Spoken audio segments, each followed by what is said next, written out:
पाक भारत फौजी तनाज़े के बाद दोनों मुमालिक के वज़राए दिफा के दरमियान पहली बिलमुशाफा मुलाकात का इम्कान है। यकीनन अगर पाकिस्तान के रक्षा मंत्री भारत के रक्षा मंत्री से मिलने की कोशिश करेंगे तो उन्हें मुंह तोड़ जवाब वही मिल जाएगा। बिल्कुल एससीओ की बैठक में पाकिस्तान और उसकी आतंक परस्त नीतियों की निंदा करते नजर आए तो वहीं पाकिस्तान की सिट्टी पिट्टी गुम नजर आए। दूसरी तरफ भारतीय वजीर दिफा राजनाथ सिंह ने स्टेटमेंट दी है कि ऑपरेशन सिंदूर अभी खत्म नहीं हुआ, जो कुछ भी हुआ है वो सिर्फ ट्रेलर था, अब जब भी सही समय आएगा हम पूरी पिक्चर दुनिया को दिखाएंगे। जो एससीओ की मीटिंग हो रही है उसमें आपके जो डिफेंस मिनिस्टर गए हैं राजनाथ सिंह साहब, उन्होंने डॉक्यूमेंट्स के ऊपर साइन करने से मना कर दिया। इंडिया और पाकिस्तान के बीच एक नए युद्ध का आगाज हो चुका है और इस दफा जो मॉडल है वो हाइब्रिड मॉडल है, मतलब हम दोनों मुल्क जो है अपनी जंग चाइना के अंदर लड़े हैं। जी बिल्कुल, मैं बात कर रही हूँ एससीओ समिट की जिसमें जी फॉरेन मिनिस्टर्स को बुलाया गया था और ये बड़ी अहम मीटिंग मानी जा रही थी। राजनाथ सिंह जो कि इंडिया के डिफेंस मिनिस्टर 10 साल के बाद चाइना विजिट कर रहे थे, लेकिन ये एससीओ बहुत ज्यादा कंट्रोवर्शियल हो गया है क्योंकि इंडिया के डिफेंस मिनिस्टर ने जो ज्वाइंट डिक्लेरेशन का जो ड्राफ्ट होता है एससीओ का उसके ऊपर साइन नहीं किया और इनकार करके बोला कि आपने बलूचिस्तान का मेंशन किया, आपने इंडिया के जो मसले थे वो मेंशन किए, लेकिन कश्मीर और पहलगाम के मसले को आपने यहाँ पर मेंशन नहीं किया। अगर हम बात करें एससीओ बैठक का मकसद यही होता है कि जितनी भी हेलो दोस्तों, स्पेशल हिंदुस्तान 02 में आपका स्वागत है। जिस तरीके से भारत का रक्षा मंत्री राजनाथ सिंह एसयू के बैठक में चाइना में एसयू का बैठक हो रहा था वहां गया और पाकिस्तान का रक्षा मंत्री आसिफ ख्वाजा ने भी गए थे, लेकिन आसिफ ख्वाजा को देखा तक नहीं, मिलने के तो दूर के बात है और इग्नोर कर दिया। और वहां जितने देशों के रक्षा मंत्री थे, रूस के रक्षा मंत्री, चाइना के रक्षा मंत्री और रक्षा मंत्री जो अपने देश के थे उनसे मिले, जबकि नहीं मिले तो वो पाकिस्तान के रक्षा मंत्री आसिफ ख्वाजा से नहीं मिले। देखकर पाकिस्तानी मीडिया में हाहाकार मचा हुआ है। और जो एसयू के बैठक हुआ था उसमें साइन करना था, लेकिन जिस तरीके एसयू के पेपर पर साइन करने से भी मना कर दिया है, देखकर पाकिस्तानी मीडिया में हाहाकार मचा हुआ है कि आखिरकार राजनाथ सिंह ने साइन भी नहीं किए और पाकिस्तान के रक्षा मंत्री आसिफ ख्वाजा से भी नहीं मिले तो पाकिस्तान को एक और करारा एसयू के बैठक में। तो इसको लेकर किस तरीके से पाकिस्तानी मीडिया में रोना धोना लगा हुआ है।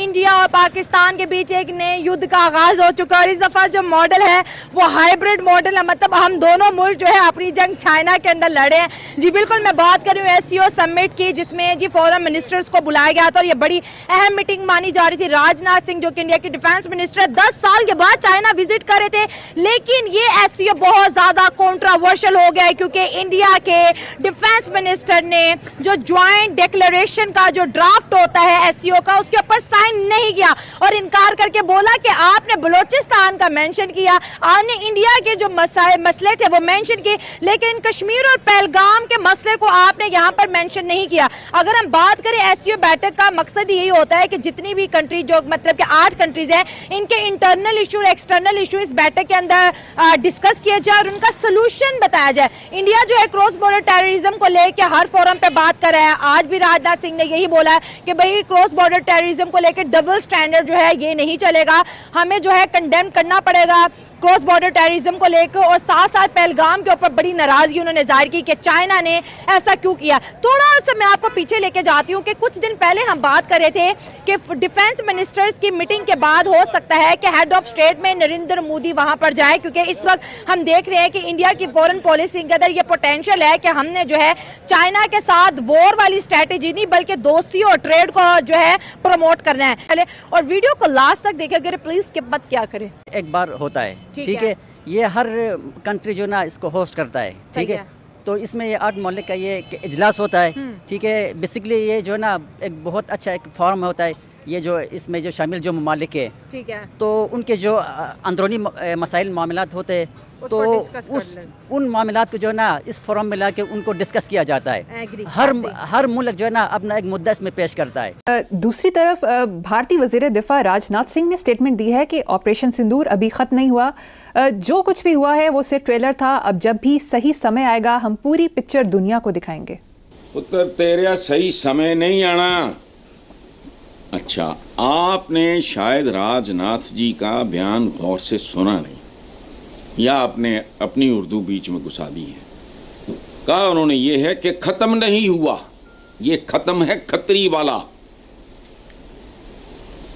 जब और जो एससीओ की मीटिंग हो रही है उसमें आपके जो डिफेंस मिनिस्टर गए हैं राजनाथ सिंह साहब, उन्होंने डॉक्यूमेंट्स के ऊपर साइन करने से मना कर दिया, क्योंकि जो पिलग्राम अटैक हुआ था उसके ऊपर आप जानते हैं कि दोनों कंट्रीज में बहुत टेंशन रही, अटैक वगैरह भी किए गए, उसका जिक्र उसमें नहीं था, जबकि बलूचिस्तान का जिक्र था। आपके ख्याल से ये गलती से रह गया है लिखना उसके अंदर टेरर अटैक जो कश्मीर का था, या आपको लग रहा है कि जो एससीओ के मेंबर्स हैं या जो भी ये इसके जिम्मेदार हैं जो ये डॉक्यूमेंट्स बनाते हैं, उन्होंने खुद नहीं लिखा? आरजू साहिबा, इसमें कोई चीज गलती नहीं होती। इसमें बड़े ज़हीन और बहुत ही पहुंचे हुए लोग हजरात रहते हैं जो एक एक लफ्ज और एक एक कॉमा फुल स्टॉप को ड्राफ्ट करते हैं। यहाँ कोई गलती की गुंजाइश नहीं है। बलूचिस्तान को रखा और पहलगाम को गायब किया, ये इत्तेफाकन थोड़ी हुआ है, और अगर इत्तेफाकन हुआ तो ये हुस्न इत्तेफाक है। लेकिन मैं अपने तजुर्बे से कह सकता हूं कि यहाँ पर बड़े ही जिन्होंने दुनिया देख ली है, तजुर्बेकार लोग हैं, यहाँ पर एक एक चीज सोच समझ करके। और राजनाथ सिंह हमारे यूनियन रक्षा मंत्री, जो रक्षा मंत्री हैं, उन्होंने अगर साइन नहीं किया तो ऐसा पहली बार नहीं हुआ। इसके पहले भी 2023 में आरजू साहिबा, जब चीन का बेल्ट एंड रोड इनिशिएटिव के ऊपर कुछ तस्करा हुआ था, तब भी राजनाथ सिंह ने साइन नहीं किया था, और इसके तमाम फायदे भी हुए हैं। लेकिन आज के अगर दौर में देखें कि पहलगाम में 22 अप्रैल इसी साल जिस तरीके से 26 हिंदुस्तानी शहरियों को कत्ल किया गया था, बेरहमी से किया गया था, जाति और मजहब देख करके किया गया था, फुटप्रिंट बिल्कुल लश्कर तैयबा के मोडस ऑपरेंडाई की तरह थे। और जब लश्कर तैयबा का नाम खुल के आ रहा है और हिंदुस्तान का साफ इल्जाम ही नहीं, और अब तो बिल्कुल ऐसे सबूत हैं जिसको कि नकारा नहीं जा सकता है, तो आरजू साहिबा इसका तस्करा होना चाहिए था। और उन हालात में जबकि बलूचिस्तान के बारे में इतनी लंबी चौड़ी इसमें जो जिक्र और तफसील से बयानात किए गए थे, तो कम से कम इतनी तो ये तो मामला तरोताज़ा है,